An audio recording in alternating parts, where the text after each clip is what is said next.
Hey, what's up guys, Zach here, and what you just heard was a demo of the drums we're going to be building today. I have to give thanks to my friend Sebastian Cervantes for providing the songwriting and music that we will be using in today's tutorial. So the links to check out his music are in the video description, and let's get right into things. So, the most important part of building a great drum sound is the capture of the drums. Since we'll be using samples, this means having access to a great sample library. There are many awesome free sample libraries out there, but to narrow down your search, here are my top 4 favorite sample libraries. You will also need a drum sampler to load the samples. Cubase comes stock with Groove Agent, which is nice, but in order to build articulations and combine samples to really elevate your drum sound, you need a paid software solution. In today's tutorial, I will be using Perfect Drums by Naughty Seal Audio. It's simply the best sounding drums I've used so far, and the sampling interface is excellent. Links to check it out are in the video description. Okay, so once you've got your resources, your samples, and your sampler, go ahead and open up your digital audio workstation and load a project that requires some heavy drums, and load your sampler. Before we even get into the drum sound, we need to make sure our programming is done right. In order to program a drummer, you must think like a drummer. So, clear your head of all thought.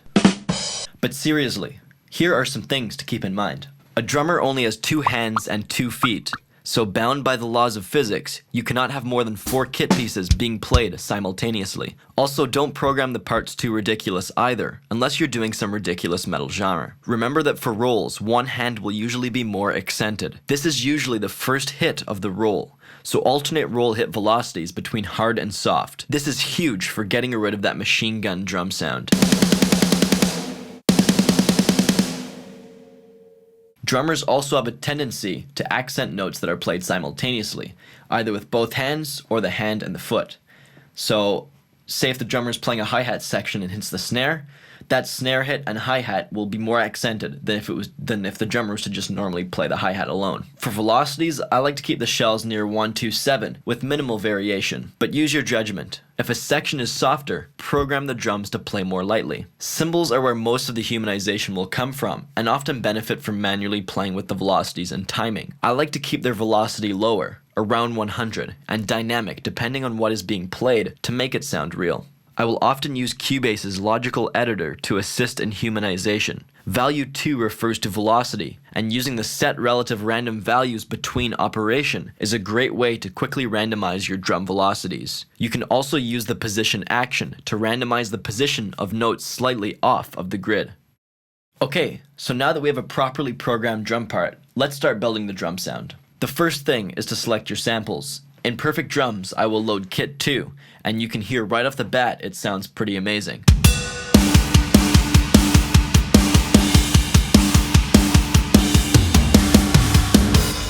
But there are a few things I want to customize to make it suit the mix and to make it sound more unique. For this style of music, I want more processed and punchy sounding drums. Increasing the effects knob will change the blend of the sample from a natural sound to a more processed sound.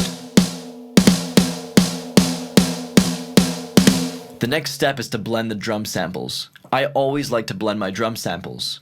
Not necessarily to make it sound better, but rather to shape the tone and create more unique and interesting sounding drums. Perfect Drums makes it really easy to do this. The sampling window is very powerful and allows you to load multiple samples and set the velocity range, allowing you to maintain real sounding drums if you have access to multi-layered drum sampled recordings.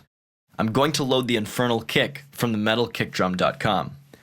I'll set my velocity range and do a bit of renaming and a few other things here, and we're good to go. Now the snare needs a few things. I'm going to load the Linda snare, which has one of the best snare transients I have ever heard. When choosing your samples, you always want to keep in mind 2 things, the transient and the sustain. So what I'm listening for when I'm combining samples is this an attacky sounding kit piece, or is it a more sustained, low-end, boomy kind of sound, if we're referring to kick drums. And this is important because you want to choose samples that complement each other. So on Perfect Drums, the natural kick could definitely use a bit more attack. And instead of using a transient designer, I can load in a kick sample with more attack and use that to add some punch.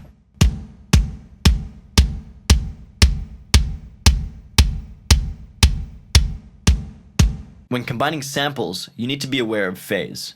Phase is a time-based relationship between two waveforms with similar frequency content. All this means is that if you have two similar waveforms playing at the same time, such as two kick drums laid on top of each other, and you move them around the timeline, you will notice that the tonality changes dramatically.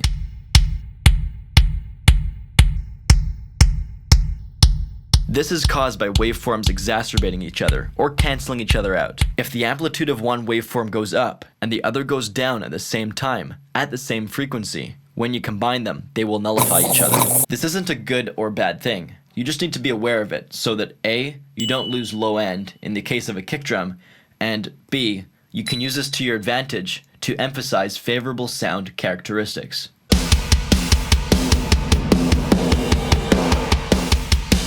Processing your drum sound needs a whole other series of videos, but I'll touch on some basics here that should help move you in the right direction. The first thing you want to do is separate your drum channels into separate tracks in Cubase. This varies from virtual instrument and DAW, but essentially you're looking for a mixer window in your instrument that allows you to separate routing. Inside of Perfect Drums, I'm going to separate the cymbals, overheads, kick, snare, and toms. To separate these channels in Cubase, open the VST Instruments window in Cubase and click on the arrow next to your sampler. Activate all outputs that you assigned in the sampler, and you will see the individual tracks appear beneath the sampler instrument folder in Cubase. Rename these tracks based on the kit routing. Then, depending on how you separate your drum sounds, create a few subgroups so that you can control the various levels and do group processing. In this example, I will subgroup my drum shells, then send them to a drum master along with the overheads and cymbals. So let's press play and hear how it sounds all together.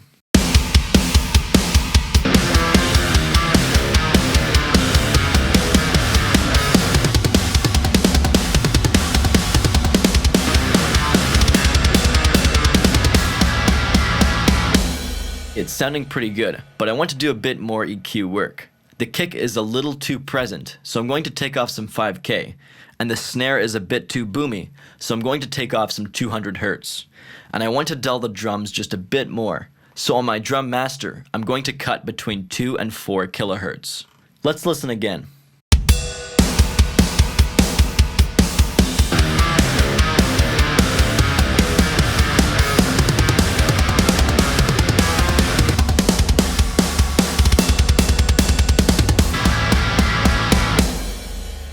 Okay, so as you can hear, Perfect Drums sits pretty well without much processing. And really, an ideal drum sound should already be sitting pretty well in the mix without compressing and EQing it a million times. Let's compare it to our original drums.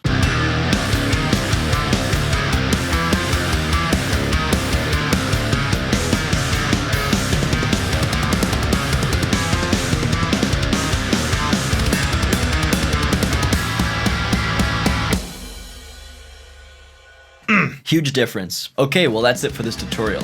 I hope you guys enjoyed it.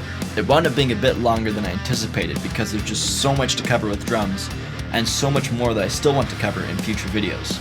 But I hope this at least gets you going in the right direction. I would like to thank Naughty Seal Audio for supplying Perfect Drums to make this video.